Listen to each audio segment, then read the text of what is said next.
Hello, I'm Thomas Gebert for, video game nostalgia, and today, right now, I am playing one of my favorite games ever, Out of This World, on the Sega Genesis. This is also on the Super Nintendo, which is almost the same, except it's a bit more censored, but it's basically the same game.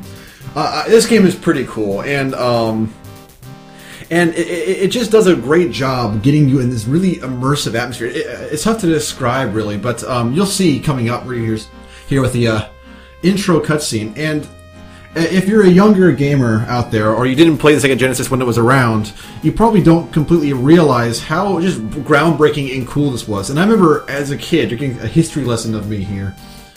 I thought it was, I rented two games as a kid once. It was Battletoads for the Sega Genesis and Out of This World. And I played, I actually eventually bought Battletoads, and it took me like 10 years to buy a copy of Out of This World, and I always regretted it because this game's awesome. And here's what really makes this game cool. This is on the Sega Genesis cartridge, by the way, not a Sega CD or anything. And actually, it did come out for the Sega CD, but this is the Genesis version.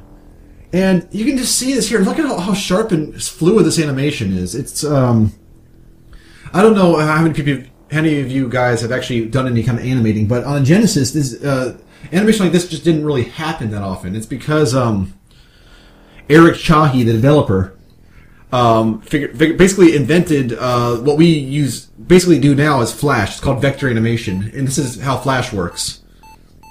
But look at that; the fingers are fluid and animated, and it does all these graphics, these really cool, nice graphics, do an incredible job immersing you in this bizarre and awesome world.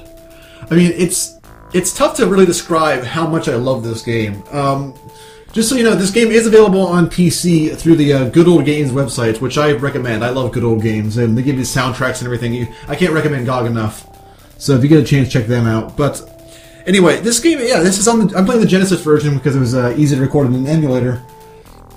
And look at these graphics, the smooth animation, there's everything about this, and it does a good job giving you this actually somewhat endearing, immersive story. I mean, it's not going to win an Oscar, but you actually get a kind of a good feel of how Lester is like, and just kind of what he has to deal with. And I thought this was pretty cool right here. I thought this is good directing. I even thought this was cool as a kid with the lightning strikes here. Look at that. Ready, and oh my goodness, here am I. Here it comes. There we go. Oh, that's so cool. I've just got little, my hair's standing up right now. It's so cool. Oh, man. And this is where the game begins. This is the intro story. You've been zapped into something with electricity, because we all know, if you've seen movies like Weird Science or Like Mike, we all know that electricity can do anything. It can make hot chicks real, and it can make your shoes powerful. So it's no surprise it can warp you to some weird alien world. Let's get started. So, the first things first here, if you don't do anything here, you die right away. If you don't go straight up from that falling workbench, you die. So you gotta walk around, and so you have to get used to the controls. The game's a lot like Prince of Persia or Flashback, if you played that one on the Genesis, or Oddworld, if you played Oddworld. So, it's the rotoscope style animation, which means it's very smooth, but it's also, the gameplay is a little bit, the controls have a certain delay to them, but it works for this kind of game. You get a pretty good control of Lester. These slug things, you have to really kill all of them. It doesn't make that clear, but if you don't kill all of them, then you pretty much are guaranteed to lose the game. So, just stand still, wait for them to approach you and kick them. I do this in real life too, actually. Just find a slug and start kicking it. But yeah, so you keep running, and here, this is, I think, what really separates Out of This World from a lot of games at the time, and really a lot of games now, is that the first thing you do is run away from something. And now, I failed here, as you can see. And here, this is the only real problem I have with the game, because if you didn't remember the password they gave you, you have to reset the game from scratch. So that's what I'm doing. I did that. I pre-recorded these. So I did that, and I'm waiting here, and and I attempt passwords, none of them work. So I had to just do the soft reset in Fusion. So let's just wait for this to my attempts to go over with. Almost there. F still won't work, you dumbass. There you go. So I did another soft reset. Now you guys have already seen the cutscene at the beginning, so I'll skip that. And this music, isn't that cool? It's a nice little militaristic tone to it, isn't it? So yeah, so you start, same deal. And I believe here I succeed, getting past the monster. So I'm running along, kill the slugs. Yep, they're still approaching me. But yeah, I mean, look at these backgrounds. I mean, just the overall detail that this guy put in, Eric Chahi, put into this game. It's astounding. And the people might say the graphics suck, and I guess they would be right. But I think they have a really cool, distinct, artistic look to them. I think the graphics have aged actually very well. Maybe it's just me, but I think it's just a very cool looking game. The overall style, I think, just really works. It's basically a Prince of Persia clone, but unlike Prince of Persia, this isn't really a platformer. There's not a whole lot of precision jumping. This is more about cinematic than it is platforming. So I'm going to take it slower here to make sure I can get a nice head start on the beast. So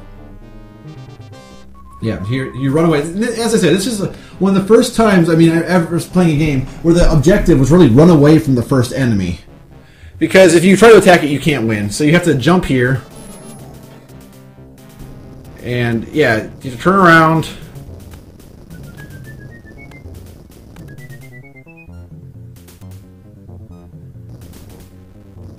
And almost there. And yeah. Yeah, see, isn't that cool? It's a very, very stylish game.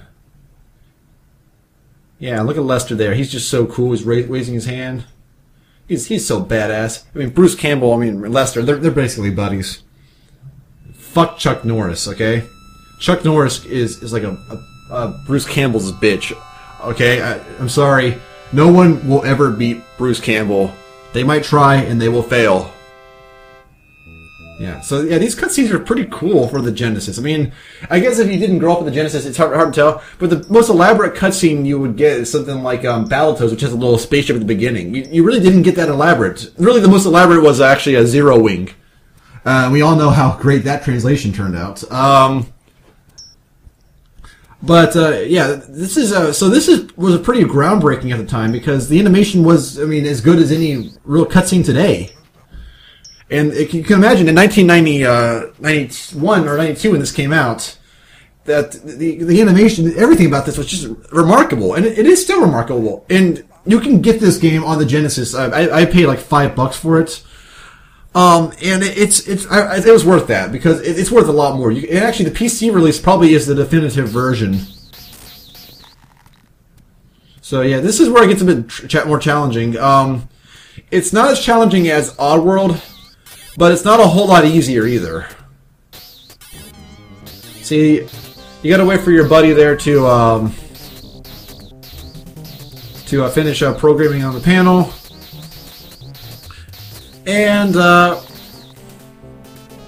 And so, it just does a good job immersing you in this somewhat bizarre, but somehow endearing story. It's, tough to say what exactly is so wonderful about Out of This World, but you can clearly see when you play it that you have something special on your hands.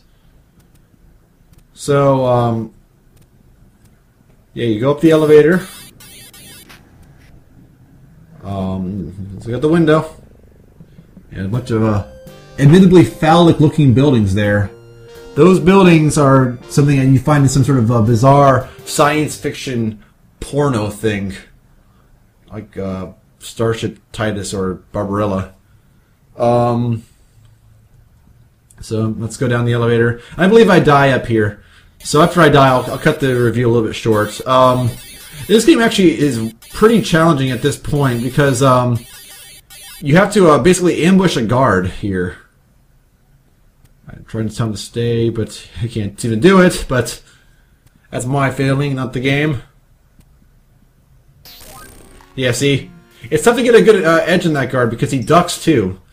Alright, well, you've seen up this point. So, yeah, Out of This World. Really a very, very good game. And it's been out on a bunch of platforms. The Super Nintendo, 3DO, Genesis, as you're seeing, the PC and stuff. I mean, it's just been on a lot of stuff. And the Game Boy Advance it's actually legally free on the Game Boy Advance if you want to play it on an emulator. So, yeah, keep that in mind. But yeah, I can't recommend this game enough. If you get a chance to play it, I recommend you do. This has been Thomas Gebert. Give me money. Not really.